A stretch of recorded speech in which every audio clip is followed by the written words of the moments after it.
On a rempli notre tableau de proportionnalité. On peut maintenant tracer le diagramme circulaire associé à ce sondage. On va commencer en traçant un cercle. J'ai choisi de tracer un cercle de rayon 4 cm et vous ferez pareil également.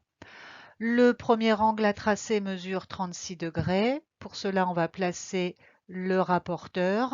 Alors, je place le centre du rapporteur sur le centre du cercle. J'ai pris soin de prolonger mon rayon pour pouvoir bien poser mon zéro sur ce premier côté d'angle.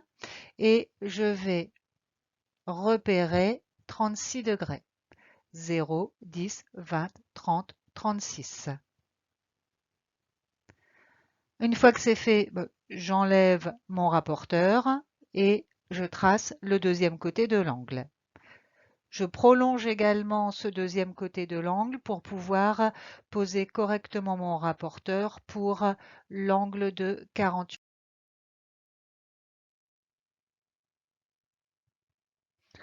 Le rapporteur est posé, toujours le sommet, le centre pardon, du rapporteur sur le centre du cercle, mon zéro posé sur mon deuxième côté.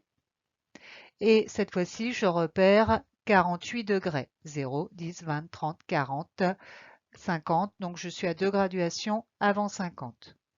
J'enlève mon rapporteur et je trace mon deuxième côté d'angle de 48 degrés. On continue.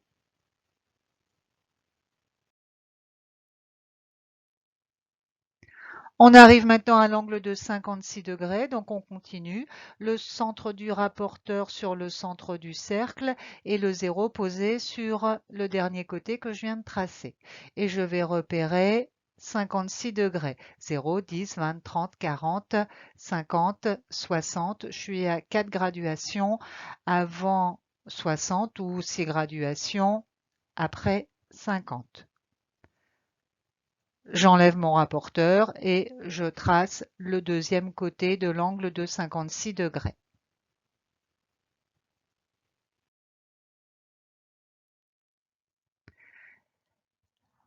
Nous avons maintenant l'angle de 100 degrés à tracer.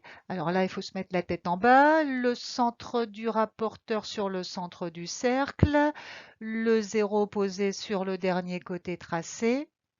0, 10, 20 et là, je m'arrête à 100 degrés. Petite remarque, vous devez obtenir un angle obtus. Si vous obtenez quand vous tracez votre deuxième côté un angle aigu, c'est que vous êtes trompé de 0. Il ne me reste plus qu'un angle. Donc si j'ai travaillé correctement, cet angle doit mesurer 120 degrés. C'est ce que nous allons vérifier. Donc je place le centre du rapporteur sur le centre du cercle. Attention, cette fois-ci, je vais partir de ce 0. J'ai eu envie de partir de ce 0, celui qui est posé sur le côté. Et je vais mesurer cet angle. Et je m'aperçois qu'il mesure bien 120 degrés. Il se peut que vous ayez 1 ou 2 degrés d'écart, hein, puisque vous avez déjà tracé 4 angles. Alors, un demi-degré plus un demi-degré, on arrive vite à 2 degrés d'écart.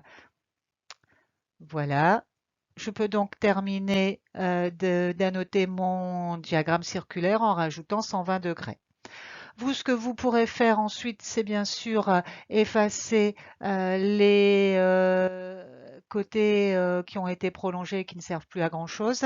On peut aussi décorer, colorier le diagramme circulaire parce que celui-là est un peu triste.